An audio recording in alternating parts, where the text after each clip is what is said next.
الشكر علينا.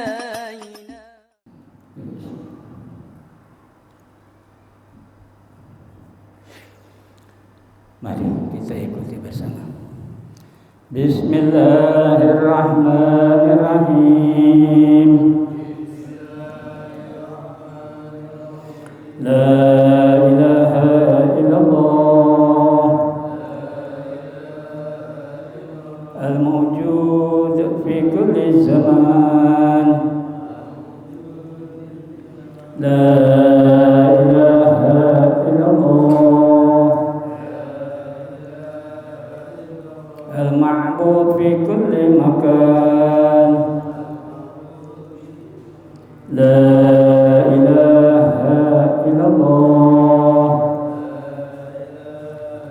al-madhkur bi kulli lisan. La ilaha illallah al-ma'ruf bil ihsan. La ilaha illallah kulla yawmin huwa fi sya'an. La ilaha illallah al-aman al-aman min zawalil iman wa min fitnati syaitan. Ya qadimal ihsan kam laka alaina min ihsan ihsanuka al-qadim. Ya Hannan ya Mannan ya Rahim ya Rahman ya Ghaffar ya Ghafur. Ighfir lana warhamna wa anta khairur rahimin. Wa sallallahu ala sayyidina Muhammadin wa ala alihi wa sahbihi wa sallama walhamdulillah ya rabbil alamin. Bismillahirrahmanirrahim. Bismillahirrahmanirrahim. Alhamdulillahi rabbil alamin. Ar-Rahmanir-Rahim. Maliki yaumiddin. Iyyaka na'budu wa iyyaka nasta'in. Ihdinas siratal mustaqim. Siratal ladzina an'amta 'alaihim ghairil maghdubi 'alaihim waladdallin. Rabbighfir lana amin.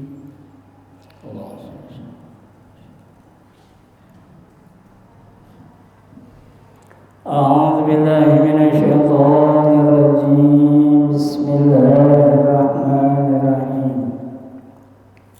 Qala al-mu'allif rahimahullah ta'ala.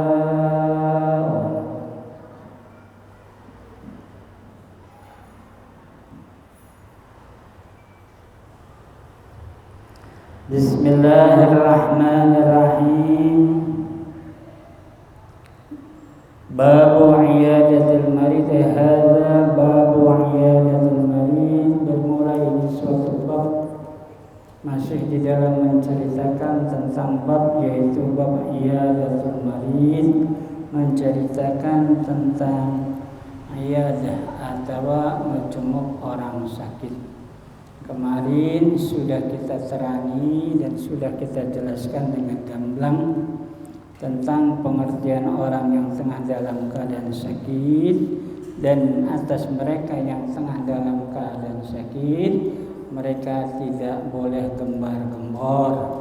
Yang ada hanya bagian sanak famili atau keluarga memberikan informasi bahwa si fulan tengah dalam keadaan tidak sehat atau si fulan dalam keadaan sakit. Dan sakit atas sipulan ini ketika kita ngejenguk terhadap keluarga yang sakit, dan seyogianya kita ngejenguk itu bagusnya ya ajak keluarga, tidak sendirilah, ajak teman atau orang dekat, yang manakala nanti ketika kita hadir entah dalam kondisi keadaan sakitnya di rumah sakit ataukah di rumah, kemudian kita duduk bersama-sama dan kita kirim hadarat, kirim Fatihah terutama kepada Sayyidil Wujud Sayyidina Muhammad ibn Abdullah SAW, dan juga kita berwasilah kepada para guru-guru, kepada orang-orang alim, orang-orang soleh, supaya asal kesolehannya orang alim dijadikan satu nilai tambah berkah atas iringan doa kita bersama, yang si sakit tersebut segera diberi sembuh, diberi sehat sebagaimana sedia kala.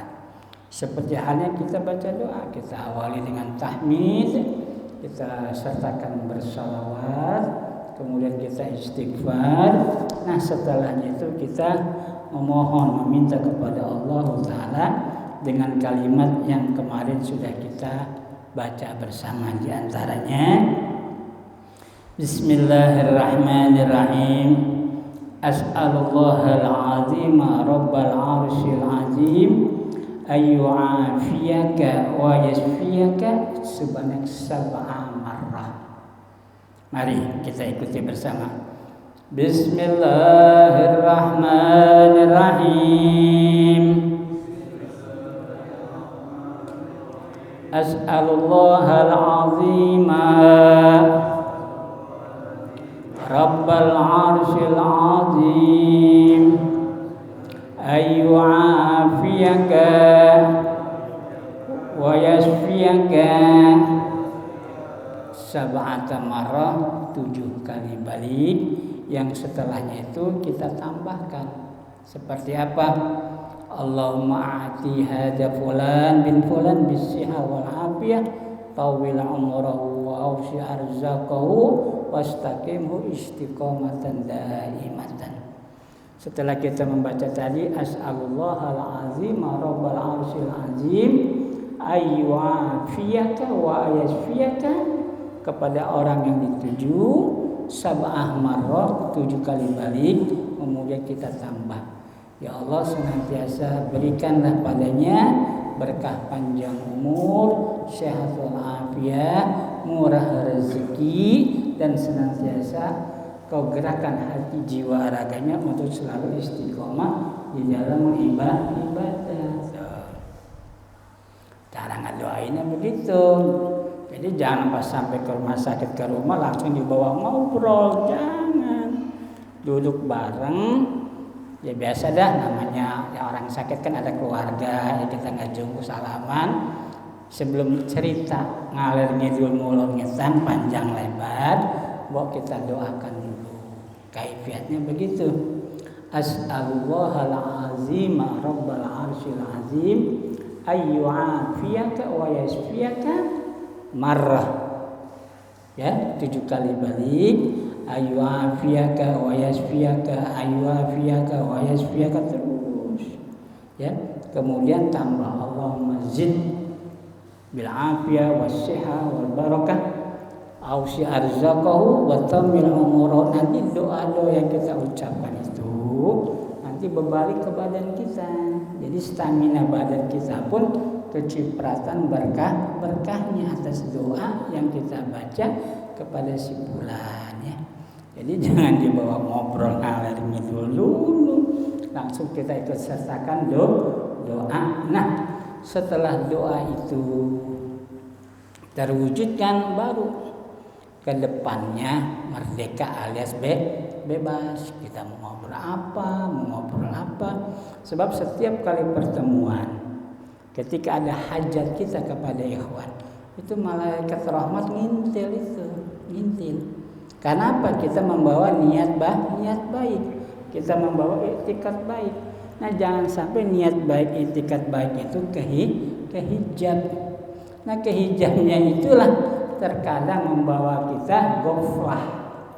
Kita ke bawah urusan inilah, kita ke bawah urusan itulah. Akhirnya niat hasrat kita ngejenguk atas orang sakit menjadi pudar. Ya. Makanya tujuan kita hadir ketika ngejenguk orang sakit, ngobrol. Entar nomor 2 yang kita ikut sertakan adalah maksud kita ngejenguk dengan membawa keberkahan sunnah dari baginda Rasulullah SAW. Ini yang kita wujudkan lebih dahulu. Nah, nanti di situ turun rahmat, ya. Di situ nanti turun rahmat dan doa kita nanti Pak insya Allah dikabulkan. Nah, setelah itu barulah kita bersahaja, cerita ngalir ngidul mulon nyata, ya namanya kita manusia. Kan kalau nggak ada obrolan yang lain kan kayaknya kurang sedap, ya.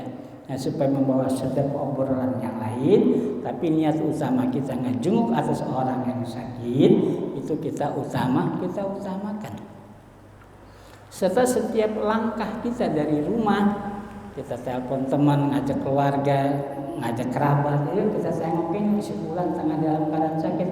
Dan yang diutamakan atas orang yang dijenguk itu adalah nilai-nilai yang waktu sehatnya, semasa hidup kumpulnya itu ya dulu banyak menunjukkan nilai-nilai yang mulia, ya orangnya senantiasa ibadah, senantiasa bersahaja, orangnya ya katakanlah sering banyak di dalam mewujudkan nilai-nilai kebaikan baik secara sosialitas dan lain sebagainya.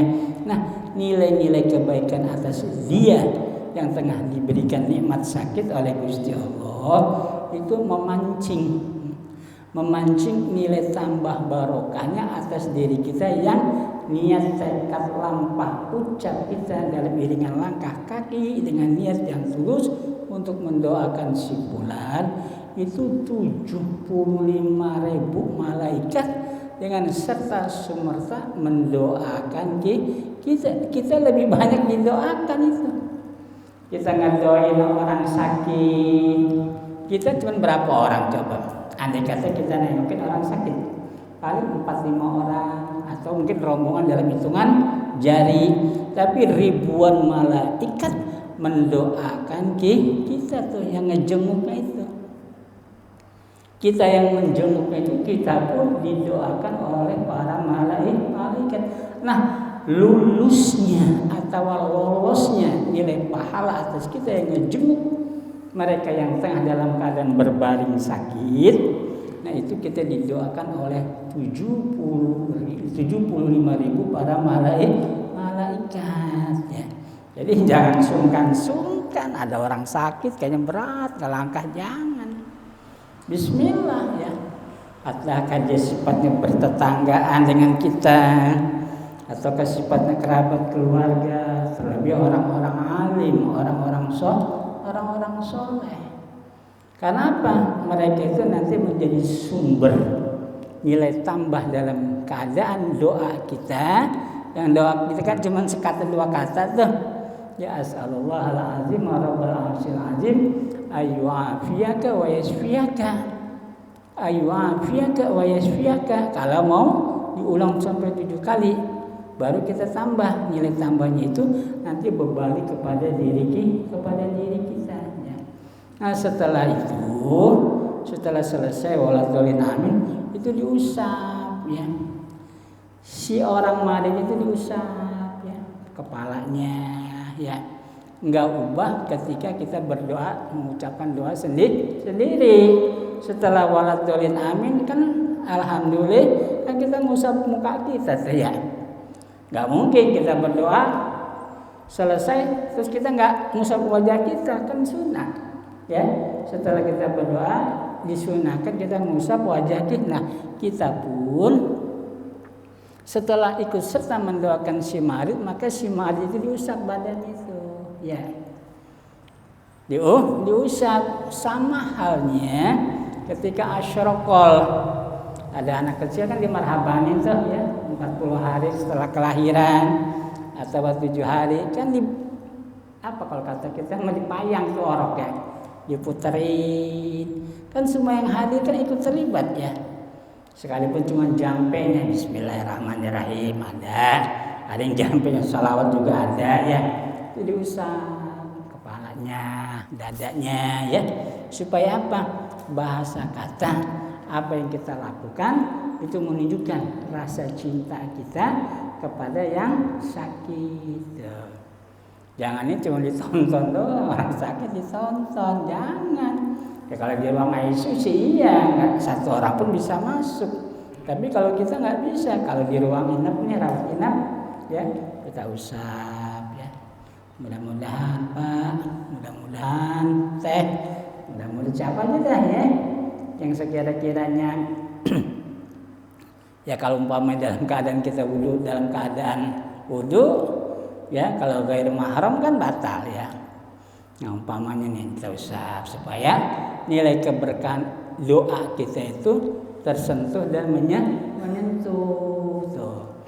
Nah kalau itu udah selesai ya sudah, bahasa kata kita mau ngobrol sama kerabat keluarga, dan isi kehadiran kita itu adalah memberi surprise ya. Kita nengok orang sakit itu jangan ditakut-takut. Iya kemarin juga tetangga saya tuh dulu masuk ke rumah sakit si Anu tuh 2 hari lewat dalam jantungan. Ya kan kadang-kadang suka begitu kita ya. Iya tetangga saya juga sama penyakitnya begini 2 hari dia lewat tuh ya. Nah yang begitu-begitu nggak boleh, justru idkhalus surur, memberi nilai manfaat yang baik. Kita lihat orang itu dalam keadaan zilah atau dalam keadaan suka, duka, atau memang dalam keadaan apapun. Nah kita idkhalus sururnya memberi rasa harapan yang menyenangkan. Ya, suatu harapan yang membuat kabar gembira gitu ya. Jangan ini orang ditekan, udah ditekan, dijejek, ditendang segala rupa ya, akhirnya pikirannya down. Akibat pikirannya down apa? Mendingan gua nggak ditengokin dah tuh ya. Kan ada kan ya biasanya ya penyakit-penyakit yang begitu dah ya, seperti penyakit payudara ya, kemudian penyakit-penyakit yang lain. Iya kemarin di kemo rambutnya rontok, seminggu lewat lah orang jantungan. Ya penyakit perempuan kan kalau urusan kemo kan itu ya Allah harapannya tipis itu ya. Perempuan kena penyakit payudara kemudian berobat ke rumah sakit kan dibedah, dioperasi ya. Nah kita ditengok kita sama tetangga, iya Bu kemarin juga si anu rambutnya berontok di kemo terus lewat lah orang jantungan ya. Nah makanya untuk membaca situasi dan kondisi keadaan orang yang tengah dalam keadaan sakit, yang kita berikan informasi adalah idkhalus surur, menyenangkan. Penyakit ini mah kecil, nggak ada apa-apa. Mudah-mudahan Allah kasih kesembuhan dengan segera. Ibu bapak bisa kumpul lagi dengan sanak famili, kerabat keluarga, sama anak cucu kan menyenangkan ya. Dan sugesti ya. Sugesti itu menjadi mahal. Kenapa bisa menjadinya sugesti itu menjadi mahal? Terkadang dengan sugesti yang bernilaikan high class itu juga bisa menjadi satu penawar kesembuhan. Ya itu suka menjadi penawar kesembuhan. Sudah memang kita lagi suntuk, sudah memang kita lagi sumpek, keadaan kondisi lagi tidak bersahaja, ya sampai Ebit Gani mengatakan tanyakan saja pada rumput yang bergoyang. Nah kita pusing, pohon pakai ditanya rumput yang bergoyang ya. Syairnya lagu Ebit Gani. Nah ini kita sebagai ikhwan, ya, sebagai muslim itu harus pandai-pandai memberi satu inspirasi, sugesti. Bagaimana supaya dia tumbuh semangatnya bisa mengalahkan kealfaan di dalam penyakitnya. Dan inilah yang sangat diharapkan. Makanya kalau dokter yang profesionalis dia tahu kadar daripada jenis penyakit yang tengah dialami oleh pasien, dia tahu. Ya. Dan itu hati-hati, kadang-kadang dokter suka memberikan, saya katakan dengan kalimat begini, ahli keluarganya ya banyak adalah berdoa. Dan ini tanda-tanda akan melempem ini ya. Si fulan ini melempem ini, kritisnya ini sudah mulai memasuki detik-detik akhir. Kalau sudah berbicara kalimat ya banyak-banyak berdoa sajalah. Mudah. Ini bagi dokter nggak boleh kalimat begitu tuh, ya. Sebab yang namanya ngebohong ada juga yang dianjurkan oleh agama cara berbohong. Contoh, ada orang ngamuk, wah dia bawa golok, wah dikejar itu orang sampai masuk ke rumah orang, ya. Sampai masuk ke rumah. Nah, yang punya rumah tahu dari kejauhan ini orang dikejar puntang penting. Masuk ke rumah dia karena apa? Dia berharap minta ditolong. Akhirnya apa? Pak, tolongin saya, ada orang mau ngebunuh saya. Jarak dalam beberapa menit datang ini orang. Ngeliat gak Ji? Orang yang masuk ke yang baju hijau begini-begini. Aduh tuh. Kalau dalam bahasa Arabnya softo. Softo itu mengalihkan kejujuran. Itu namanya softo. Pada dasarnya kan orang kazab atau kazib berbuat kata bohong. Tapi lawan kata bohong itu adalah softo. Softo itu mengalihkan perihal bohong, tapi dalam nilai pandangan agama dia tidak berdosa. Bohong kan berdosa. Tapi mengalihkan suasana bohong tapi tidak mengandung dosa. Bahasa Arabnya softo. Aduh, bapak bawa golok begitu gagahnya nih, pedang perisai. Baru saja lewat sana tuh, cepat kejar tuh. Terkena sugesti nggak ini orang? Terkena belok kanan dia pak, lari cepat ke orang, kejar pak. Berarti kan ini langsung terselamatkan ini orang ini. Ya, coba kalau kita bicara jujur. No, ya ditebas batang leher orang, emut urusannya ya. Nah sekalipun kita jujur, nah nilai jujur yang seperti itu tidak dibenarkan. Jadi ada nilai perkataan bohong, tapi bernilaikan keselamatan dan itu dianjurkan oleh agama. Nah dalam perihal ketika kita menghadapi, ya katakan seperti dokter kan kadang-kadang jadi pegangan dari keluarga. Kata-kata seorang dokter, seorang medis, ya, kata-kata seorang dokter, seorang medis itu sangat dipegang itu sama keluarga. Sekalipun hasilnya minus tuh, ya, sekalipun hasilnya Bu, ini penyakit kecil. Yang membuat ini orang sembuh doa kita. Yang membuat penyakit ini bisa hilang karena semangat hidup untuk sembuh. Obat gak ada apa-apanya. Nah, ini kan orang semangat itu. Bapak tahu sendiri kalau kita berobat ke dokter, benar sih dikasih resep dokter, tapi kan beraneka ragam. Sebab biar bagaimanapun ketika si pasien datang ke rumah sakit, itu dokter nggak ngerti apa-apa itu. Kalau dia nggak cerita, makanya siapapun yang datang ke rumah sakit awalnya dia cerita begini dokter.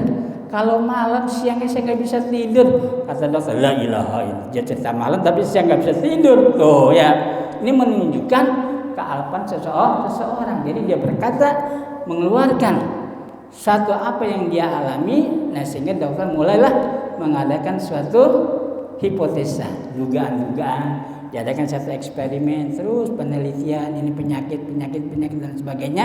Baru dia coba dengan resep obat.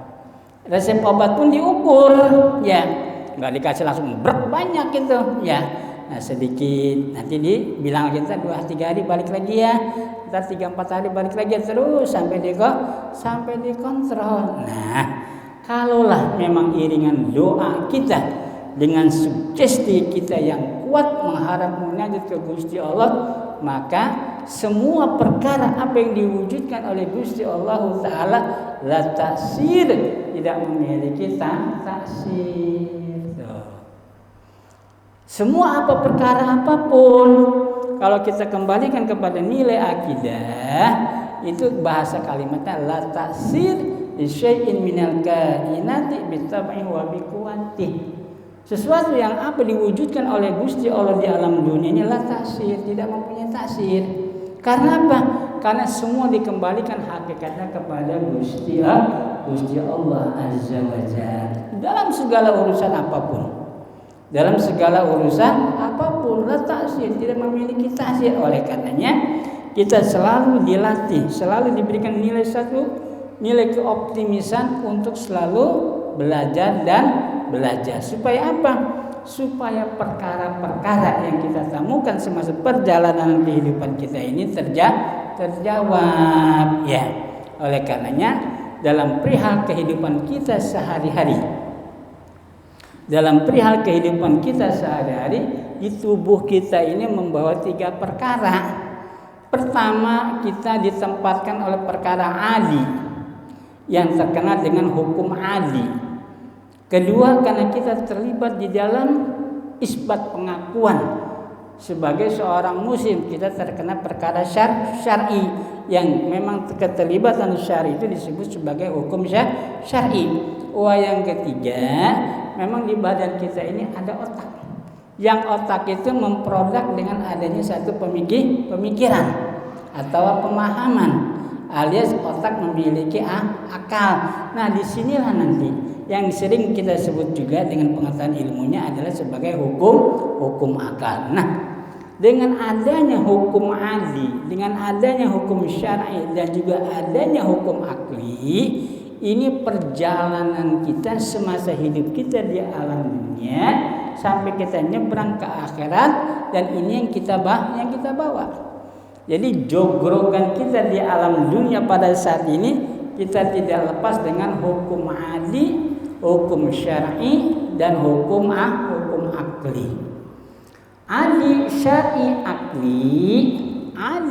syar'i akli kancahnya ada 2, dengan nilai mahsusat dan juga dengan nilai makulat.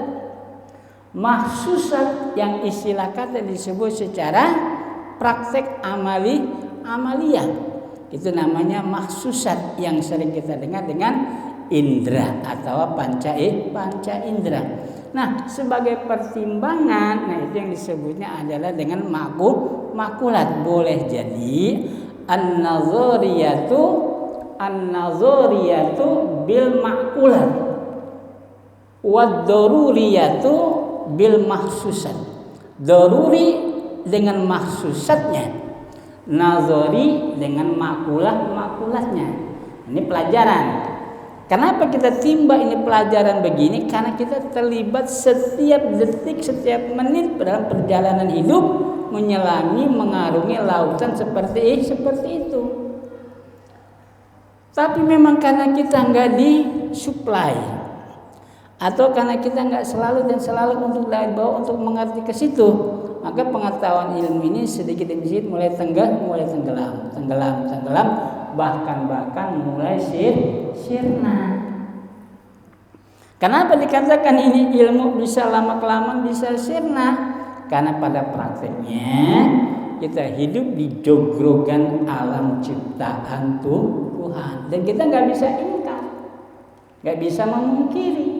Karena pada detik ini kita hidup di alam ciptaan Tuhan, dan interaksinya kehidupan yang kita terima itu pada dasarnya dengan mahsusat. Interaksi apa saja yang terjadi pada pola kehidupan kita, itu yang lebih mendominasi adalah mahsusat alias panca indera. Seakan kita ditanya, adakah mata tidak pengen melihat? Mustahil, pasti ngelihat. Adakah telinga tidak pengen mendengar? Mustahil, pasti ingin mendengar. Adakah mulut tidak ingin bicara? Mustahil, pasti dia ngoceh bicara. Tuh. Jadi nilai identik semua apa yang sudah Allah ciptakan, dan kita tersentuh dengan apa semua perkara yang kita dengar, yang kita lihat dan lain sebagainya, itu interaksinya lebih mendominasi dengan mahsusat, dengan indera yang 5. Nah, sekarang kita ngegeser. Lantas bagaimana peranan makulatnya? Tadi sudah diomong, bid-darurah, perkara yang berkaitan dengan darurah itu adalah mahsusat. Contoh, mata melihat warna-warni, kita bisa membedakan mana putih, mana kuning, mana hijau, mana biru, kita bisa membedakan. Rasa pun demikian, mana manis, mana pahit, mana asam, mana kecut, kita bisa membedakan. Nah itu rana daruriyah ada pada maksud. Tapi kalau rana nazariyah itu adalah makulat. Nah makulat ini adalah yang menjadi pola perjalanan untuk kita menilai. Makulat ini adalah ranah yang menjadi zona kita akan menilai semua apa yang tersentuh, ya, semua apa yang tersentuh melalui mahsusat 5 indera yang tadi. Sebab 2 kata daruri dan nazari ini kita akan masuk ke arena-arena, nanti akan kita kaji lebih dalam tentang perihal Maulidir Rasul SAW dan tentang Isra an-Nabi Sallallahu Alaihi Wasallam. Kalau kita nggak memahami tentang kalimat tadi, nanti pemahaman kita tentang Al-Quran, pemahaman kita tentang apa yang sudah dinas, baik nas Quran maupun nas hadis, nanti kita terimanya tidak lagi pakai nazari. Nah ini akan celaka itu. Seperti kalimat subhanallazi asra bi 'abdihi lailan minal masjidil harami ilal masjidil aqsal ladzi barakna haulahu linuriyahu min ayatina innahu was-sami'ul basir. Dianggap serta semertanya subhanallazi asra yang hak veto memperjalankan di waktu malam bi'abdi dengan seorang hambanya, seorang nabinya yang mulia, dia anggapnya nabi ngejengjawing. Ya, apa sih kalau ngejengjawing itu bahasa orang Sunda ya? Dengan raga dan dengan jasadnya ini bil jasadi wa ruh, dengan jasad dan rohnya dianggap nabi ngelayap ngeluyur di malam hari. Keseringan, nah ini kan bulan Rajab nih ya. Coba dah kalau kita memang hadir dalam undangan, gimana kita hadir di panitianya mengundang seorang mubaligh, pasti menceritakan kisah perjalanan Isra Mi'raj Nabi sallallahu alaihi wasallam. Dinyatakan Nabi berangkat dan itu pasti dimustahilkan, maka diberangkatkanlah oleh Allah. Nah, ini kan akal kita nggak terima ini. Berarti Allah memiliki kandungan butuh, tauhidnya nggak nerima. Si tauhidnya ini nggak nerima karena Allah Taala tanazzul, suci, lepas an kulli ma siwa. Jadi jangan diseret-seret itu ke situ. Nabi berangkat dari Masjidil Haram ila Masjidil Aqsa sampai ke Masjidil Aqsa. Ini ada kata-kata Masjidil Haram, ada kata-kata Aqsa, ada kata-kata Sidratul Muntaha. Sidrah itu adalah jawaban, ya, pertemuan yang menjadikan satu hal yang terjawab dari segala masalah. Muntaha apapun yang dihadapinya itu namanya Sidratul Muntaha. Jadi bukan Nabi ngejengjawing, ya. Apa kalau istilah kata orang sawah ini mah orang-orang sawah bebegik. Kalau di daerah Sunda itu ada bebegik itu, gambar seperti orang ditarik sama benang ya. Jadi kan burung-burung piitnya pada kabur tuh, seolah-olah ada orang yang ngegebah burung piit di sawah yang tengah menguning, disebutnya bebegik, dibahasakan ya. Padahal tidak seperti itu ya. Nah, sehingga Nabi digambarkan seperti itu, ngaplak dari Masjidil Haram ke Masjidil Aqsa di Palestina, lalu ngacir ke atas, ketemu dengan para nabi, turun lagi. Itu bukan begitu. Contoh, ini kita ada di Masjid Baitul Huda, jogrokan jirimnya kan ada jirim, ada jisim. Yang namanya jirim itu postur fisik. Postur fisik itu kan ada yang kurus, ada yang gemuk, sawo matang, bersih, ada yang kusut ya, kusem ya. Itu namanya jirim. Jisim itu latif. Artinya ketika jirim kita ada di masjid, jirim kita nih jogrogan badan kita, tapi kan jisimnya ngelayap. Jisim kita ngelayap kayak itu. Ada yang mikirin di rumah, ada yang mikirin bentar lagi janji sama orang pengen ketemu, ada lagi mikir lambat juga nih Isya nih, kapan Isya ya tuh ya. Itu namanya jisim. Jadi ada jirim, ada jisim. Cara orang ditanya, ya fulan, dengar-dengar kamu sama Prabowo sering ketemu. Waduh, bukan sering lagi, pagi sore saya. Lah kan yang diajak ngomong senewan, gila loh. Ya, Prabowo di mana, lu di mana? Pakai sering ketemu. Lah, nah ini nggak ngaji nih orang nih. Bener, saya sama Prabowo pagi sore saya ngopi bareng di sini. Lah bisa begitu bagaimana? Ya boleh-boleh aja jirimnya Pak Prabowo presiden di sana, tapi jisimnya bersama kita. Hayalan bukan, karena itu nazar. Ya. Karena itu nazar. Nah, sebab biar bagaimanapun perkara urusan ibadah kita nanti, kalau kita belum menyelami tentang kalimat begini, nantinya ibadah apa yang kita kerjakan dari rumah dengan niat yang sungguh-sungguh nantinya terkena batal. Kan sudah diomong dalam kitab Az-Zubad, ya, Ibnu Rushd mengatakan awal wajibin 'alal insani ma'rifatu illahi bi istiqanin. Untuk menyambungkan diri ibadah ke Gusti Allah yang lebih wajib tuh.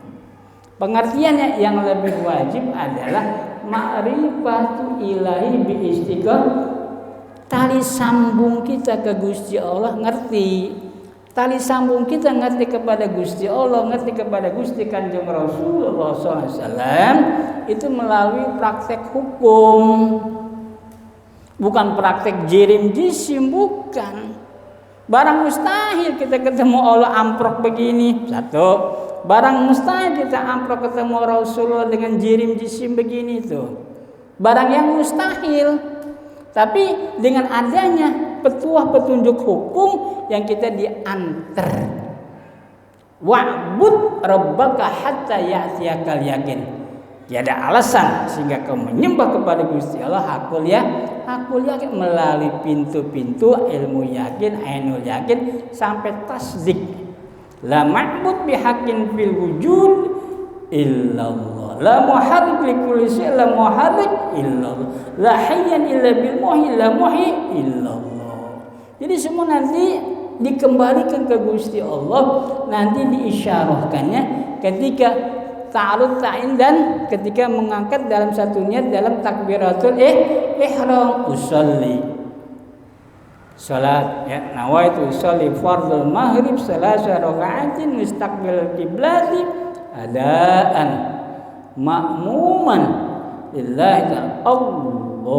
Nah, kalimat kata Allahu Akbar itu yang dikejar itu bukan kata-kata ucapan nawaitu usollinya, bukan.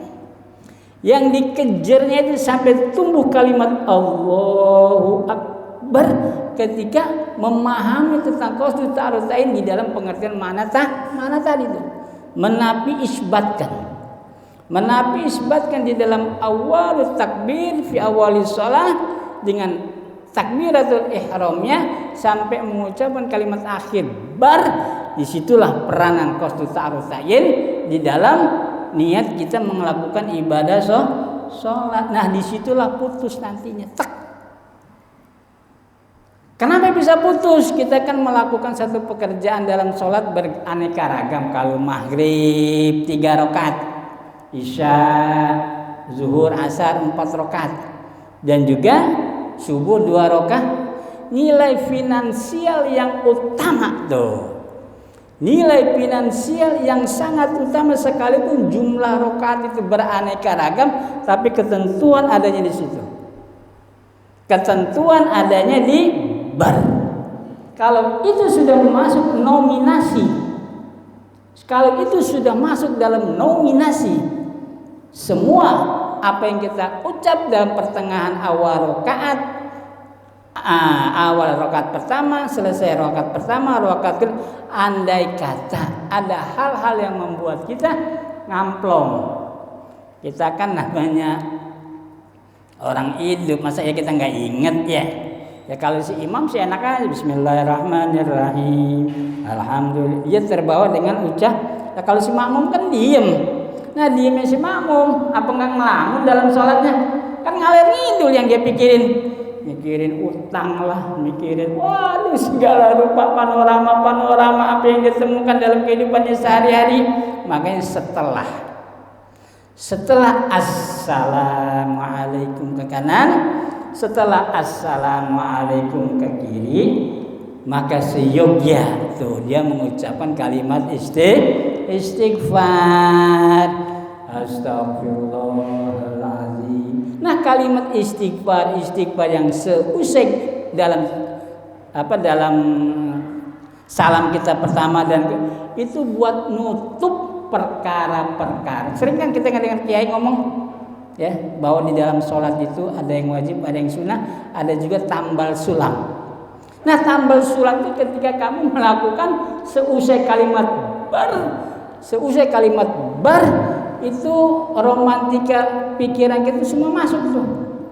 Ya, yang tadinya lupa kita jadi ingat, yang tadi jauh kita ingat-ingat supaya menjadi dekat. Itu warna-warni yang masuk di dalam pikiran ini. Ya. Nah, itu buat nutup hal-hal yang terjadi di dalam sholatnya kita itu diakhiri dengan pembacaan salam, kemudian disambut dengan kalimat istighfar. Jadi istighfar yang diucapkan ba'da salam itu untuk membatalkan alias tambal sulam ketika semasa kita sholat ya. Semasa kita sholat kan banyak yang kita pikirin. Gak mungkin ya, tidaklah mungkin menemukan satu kekhusyuan ketika di dalam perjalanan sholat setelah takbiratul ihram ya. Pernah Nabi bertanya, ya ashabi, wahai sahabat-sahabatku, kumpul nih para sahabat. Ditanya oleh Nabi, di antara kamu sekalian mana yang khusyuk? Tuh.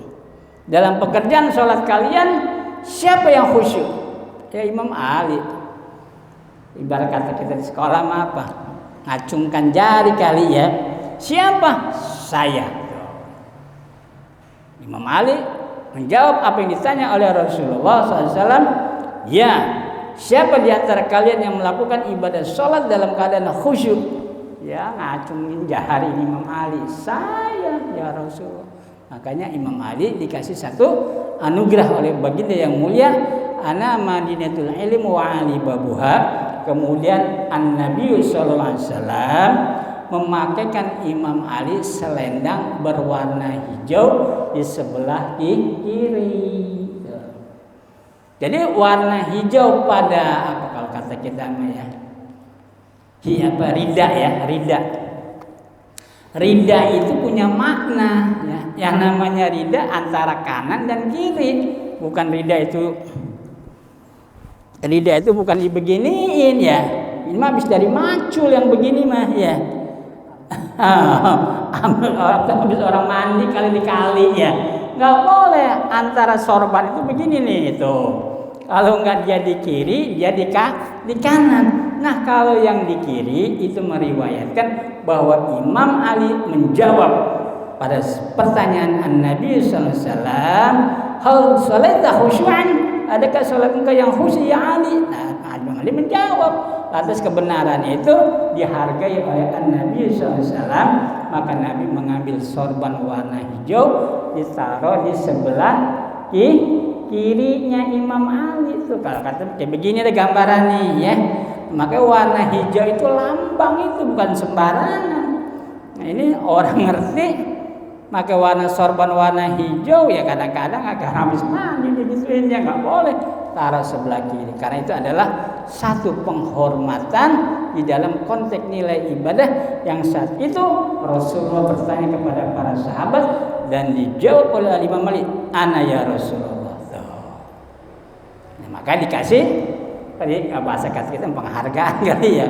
Maka dia diberikanlah satu nilai kemuliaan oleh Rasulullah kepada Imam Ali dengan sorban warna hijau ditaruh di sebelah kirinya, yaitu pundaknya Imam Ali. Jadi menggunakan warna sorban hijau itu menunjukkan dia orang alim, dia orang yang senantiasa tawadhu. Jadi nilai pangkat atas orang alim, tawadhu, hilm dan lain sebagainya itu dilambangkan dengan meletakkan sorban berwarna hijau di sebelah kiri. Ya. Ini kadang-kadang enggak kita tapaulan, ya. Tapaulan itu apa ya? Ngikuti tapak tilas yang mulia, ya boleh-boleh saja. Takutnya di keramaian orang, kan orang alim itu kan tahu praktek cara berpakaian, bertutur kata itu nggak sembarangan, nunjuknya itu nggak sembarangan. Jangan sampai kita main tanjak tunjuk, akhirnya jari kita cantengan akhirnya ya. Orang alim itu mukasyafah. Orang alim itu mukasyafah, dia tahu ya. Urus sedurunge kinara kalau bahasa orang Cirebon, tahu kejadian apa yang bakal terjadi. Tapi bagi orang alim tidak dibenarkan untuk nunjuk tuh. Kalau orang alim umpamanya diberikan satu kewenangan untuk nunjuk, ya tadi juga banyak orang yang pada malu, pada minder. Contoh riwayat Mbah Nur Moga, ya, daerah Pemalang. Kalau mau dari Tegal mau arah ke Guci itu bisa situ ya. Mbah Nur itu kan kena fitnah, ya. Wah, masa katanya ulama, orang alim tapi Jumatan nggak pernah kumpul ke masjid. Ya namanya ngalir ngidul, ngulur ngitan, khobar datang. Akhirnya apa? Ini santri resah. Mama, masa iya sih kita diomongin melulu nih, katanya mama nggak pernah Jumatan, mama begana, mama begini. Ya namanya orang alim, ya Datuk Kasir kalam, dia nggak banyak bicara, dia diam. Ente mau tahu, ayo kita Jumatan, berangkat. Ya namanya di kampung kan harapan sholat Jumat kan cara berwudunya kebanyakan di kali, ya nggak mau kita sekarang, malah kita sekarang pakai keran, enggak. Kalau dulu kan dikobok, ya ibarat kata apa tuh? Kulah ya, fauqa gulaten, di atas ukuran 2 kulah. Zaman dulu dikobok, ya. Kalau di masjid-masjid lama daerah, ya. Tapi kalau kita sekarang kan udah enggak, ya, kita udah ya katakan ada instan dah. Lantas apa pada prakteknya? Semua orang pada masuk ke masjid, memang oleh Mbah Nur Moga dibuat ya seakan-akan dibuat akhir lah, biar orang banyak dulu ke masjid. Namanya orang tua menunjukkan sesuatu yang baik, yang mulia. Akhirnya apa? Dia berwudu tuh. Dia berwudu, kemudian kacamatanya itu dititip sama santri. Mang santri, pegangin. Ini kacamata saya takut jatuh ke kulak. Dipegang. Ya namanya santri iseng kali ya. Ini kacamata min apa plus ya apa bagaimana? Benar pas dipakai cepret tuh. Sama santri kacamata yang Mbah Nur Moga itu dipakai, jepret pas dilihat la ilaha illallah.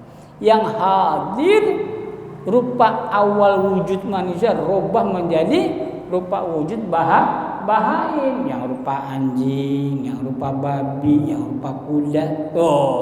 Akhirnya apa? Apa yang diragukan oleh para santri mengatakan Mbah Nur Moga, umpamanya dalam kisah omongan luar nih mengatakan nggak sholat pada hak kiai, nggak sholat padahal dia ulama. Nah, diwujudkan oleh Mbah Nur. Kalau ente pengen tahu di masjid itu berupa seperti apa, dikasih isyarat sinyal, pegang kacamata saya. Akhirnya sama santri dipakai. Pas dilihat benar itu subhan ta'ajub. Kok bisa ada begini itu kalimat? Kita kembali lagi bisa merubahnya tuh. Wujudnya manusia.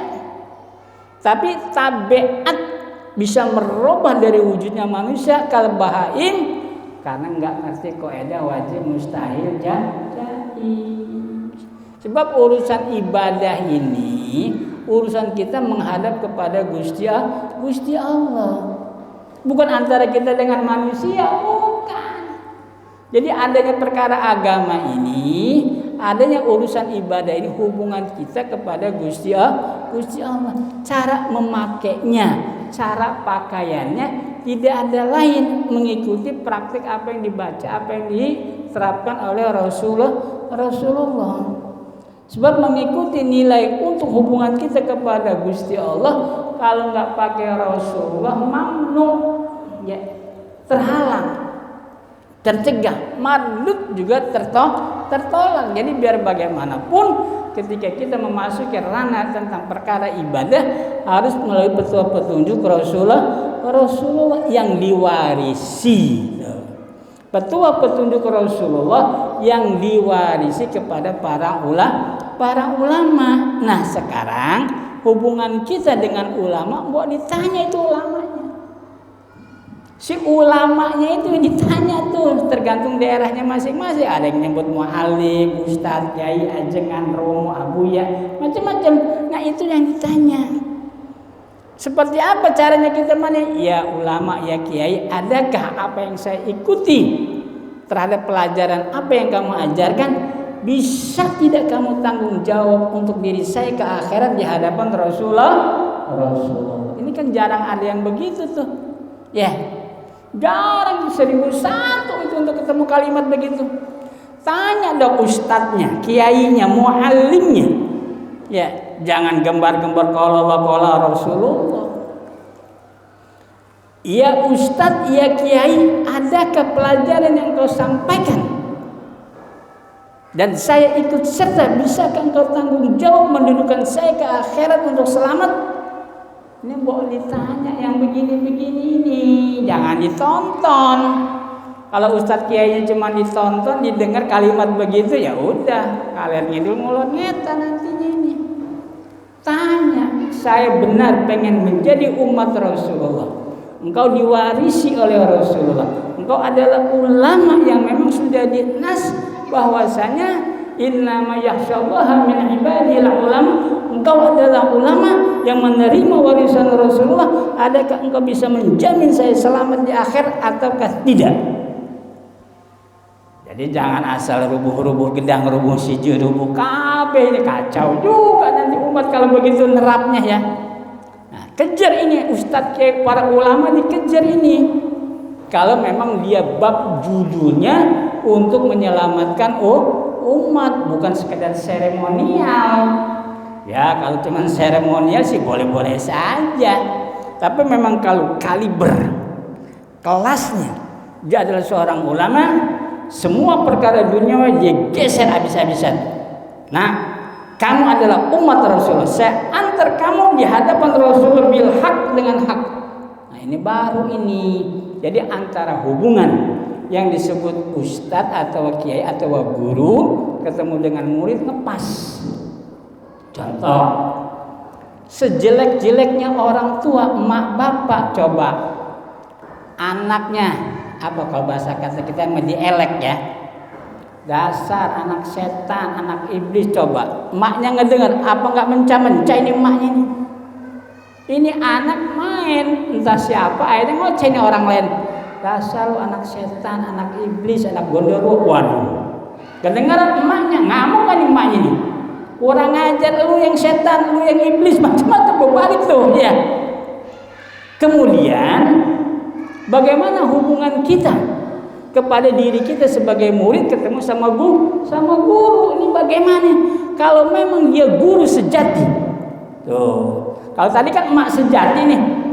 Kalau emak-emakan, ya bahasa kata tetangga disebutnya ibu atau emak. Anak seperti tadi disetan-setanin, dia antang aja, dia diem. Lah masa bodoh anak orang ini, ya. Tapi kalau dia emak sejati, orang tua sejati, wah dilabrak itu orang yang nyebut seperti itu, ya. Jangan lagi berbahasa kalimat begitu, sekedar nyebut dasar monyet, oh ngamuk emaknya nih. Kurang ajar, anak gua dimonyet-monyetin, anak gua dianjing-anjingin, setan itu, wah lu mencah-mencah nih emak. Oh benar emak sejati. Nah sekarang kita nggak geser, ya fulan, engkau murid, dia adalah gurumu. Lantas bagaimana gurumu? Adakah gurumu membiarkan kamu? Tuh. Adakah guru kamu membiarkan kamu seperti apa? Ya dakhulunan nara, masuk neraka. Wah dia nggak terima itu. Seorang guru yang bijaksana, seorang guru yang alim wa alama, dia tidak biarkan itu umat apalagi muridnya yadkhulunan naro. Ya fulan, aku adalah gurumu, minggir kamu, serahkan malaikat-malaikat kepada saya. Oh, ini baru ini. Baru kelas. Kalau cuma amin ya rabbal alamin. Ayo nak baca nak alif lam mim zalikal kitab. Nah, itu bukan guru, itu mah ngajar. Beda. Kalimat seorang yang mengajarkan satu kalimat dengan kaidah seorang guru. Orang guru adalah sebagai memiliki kedudukan sebagai orang tua sejati. Anaknya, wah dia menca-menca ini, mak bapaknya ini kurang ajar, loh setan ini, loh macam-macam tuh, ya. Wah benar orang tua sejati. Nah sekarang kita berbalik, bagaimana nisbat kepada guru? Tuh, jangan ini cuma alif, ba disebut guru, bukan itu tenaga pengajar. Ayeuna kita baca kitab fikih, itu pun tenaga pengajar. Ayeuna kita belajar tafsir, riwayat tentang ayat, itu tenaga pengajar. Kalau dia adalah seorang guru yang sejati, dia bagaikan orang tua yang melahirkan anaknya, yang memberikan nafkah anak. Wah dia nggak terima itu. Bahasa kata urusan dunia emak bapak yang dia hadapi. Urusan dunia emak bapak yang dia hadapi. Tapi kalau urusan akhirat, tuh guru yang menghadapi muridnya. Kan Nabi sudah omong itu. Kullu ummati dakhalal jannah. Ini hadis Rasulullah. Semua tuh umatku dari zaman ke zaman dakhalal jannah, tanpa kecuali masuk surga. Ada tuh istisna, illa, kecuali itu. Kecuali ini membatalkan. Kan sudah sering kita omong baju warna putih ada noda hitam. Kan yang diomong bukan putihnya, noda hitamnya. Baju bener bangsu, tapi sayang, ngebatalin gak tuh? Kata-kata sayang itu ngebatalin cemerlangnya warna putih. Membatalkan. Seperti kalimat la ilaha illallah. Kalimat ilahnya ini membatalkan semua persembahan dalam wujud Tuhan. Illallah. Tidak ada illallah. Nah termasuk kalimat tadi itu. Mak bapak senantiasa siaga dalam urusan dunia. Tapi dalam urusan akhirat yang memiliki kesenantiasaan adalah cuman gurunya yang tadi tuh. Bukan ngajar alif-alifan disebut guru, itu tenaga pendidik pengajar. Yang dikatakan guru itu digugu dan ditiru, bahasa kata sampai ada plesetannya. Guru kencing berdiri, murid kencing kabur berlari, ibarat kata. Sampai ada kata plesetan itu. Berarti nilai kaidah guru adalah yang siap menghadapi urusan akhirat. Sekarang kita tanya, yang membawa tentang urusan akhirat ini adalah kualitas ilmu yang bagaimana ini? Yang membawa perkara selamatnya akhirat ini ilmu apa ini? Tidak ada lain adalah ilmu akidah, karena sudah tidak lagi membawa basyariah, sudah nggak pakai raga. Makanya perkara urusan agama ini poin ini ya. Nah dengan peliknya perkara urusan agama, kalau kita didudukan dengan pengetahuan ilmu begini, harapan besar urusan roh terkontaminasi dengan pengetahuan ilmu akidahnya. Kalau urusan jasad terkontaminasinya dengan perihal apa yang ada di bumi ya. Perihal apa yang ada di bumi, bahasa kata. Kan ada kan lagu Kupus mengatakan, orang bilang tanah kita tanah surga, tongkat kayu dan batu jadi tanaman. Ada kan lagunya? Begitu adanya keelokan manusia hidup di alam dunia, itu semua kiprah masuk keluarnya perkara apa yang kita nikmati itu adalah perkara yang ada di bumi. Maka kita dikembalikannya juga di bumi ya. Jadi pelajaran kita selama menanti datangnya saat tawakufan, masih kita mengulas ya tentang nilai kredibilitas pengkajian ilmu akidah, karena ini adalah basic, dasar. Karena apa dijadikan basic dan dasar?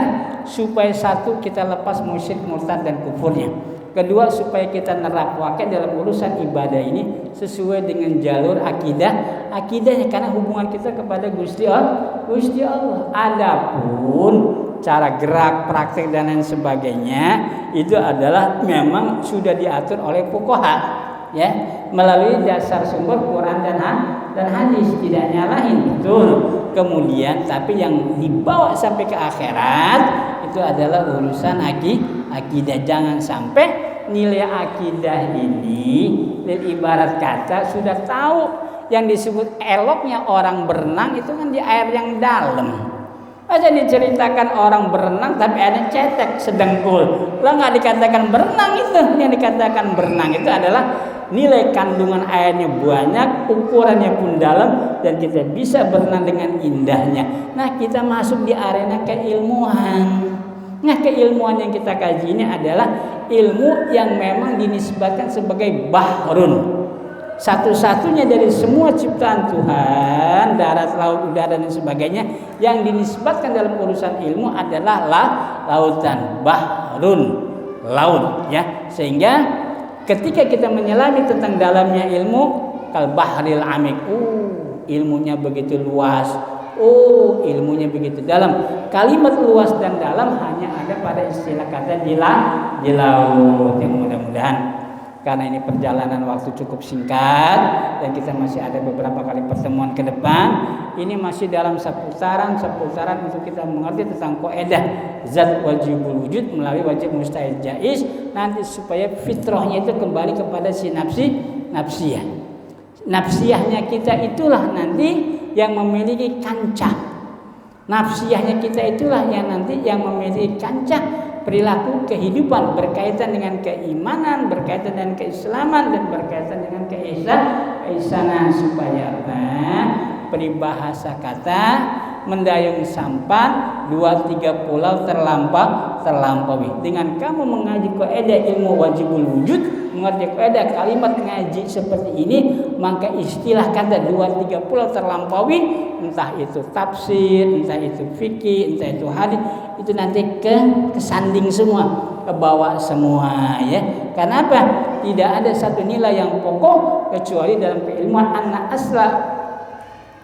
asla wal asasa wa ilmu tauhid wa maswahu far'un anhu. Yang menjadi pokok dasar nilai keilmuan ya adalah ilmu usuluddin. Nah, di luar itu adalah furu'iyah. Mereka semua terbawa, terangkut sehingga timbul kalimat istilah sekali mengkail perahu 2-3 pulau terlampau. Itulah kalimatnya, ya. Mudah-mudahan Allah berikan rahmat, taufik, putuh dan hidayah buat kita sekalian, dan dikaruniai ilmu yang bermanfaat. Amin. Allahumma ya rabbal alamin. Bismillahirrahmanirrahim. A'udzubillahi minasyaitonirrajim. Bismillahirrahmanirrahim. Alhamdulillahirabbil alamin. Arrahmanirrahim. Maliki yaumiddin. Iyyaka na'budu wa iyyaka nasta'in. Ihdinas siratal mustaqim. Siratal ladzina an'amta 'alaihim ghairil maghdubi 'alaihim waladdallin. Ya Rabbi hakul Fatihah. Bismillahirrahmanirrahim. Bikaromatul Fatihah. Allahumma ya farijal hammi, Allahumma ya kashifal ghammi, Allahumma ya man li'abdi ya ghafiru wa yarham ya dafil wal ya Allah dafil wal ya rahman dafil wal ya rahim. Allahumma iftah lana ya Rabb babal futuh wa ridha wa rahmah. Allahumma iftah lana hikmata wa anshur alaina min khazaini ghaibika bi rahmatika ya arhamar rahimin. Allahumma hdina bi hudak wa ja'alna mimman syari fi ridak wa la tuwallina waliyan siwak wa la taj'alna mimman halaf amr wa asaq. Subhanallah wa ni'mal wakil. La haula wa la quwwata illa billahil aliyyil azim. Rabbana karim atina fid dunya hasanah wa fil akhirati hasanah wa qina adzabannar. Wa sallallahu ala sayyidina Muhammadin nabiyyin wa ala alihi wa sallam. Walhamdulillahi rabbil alamin.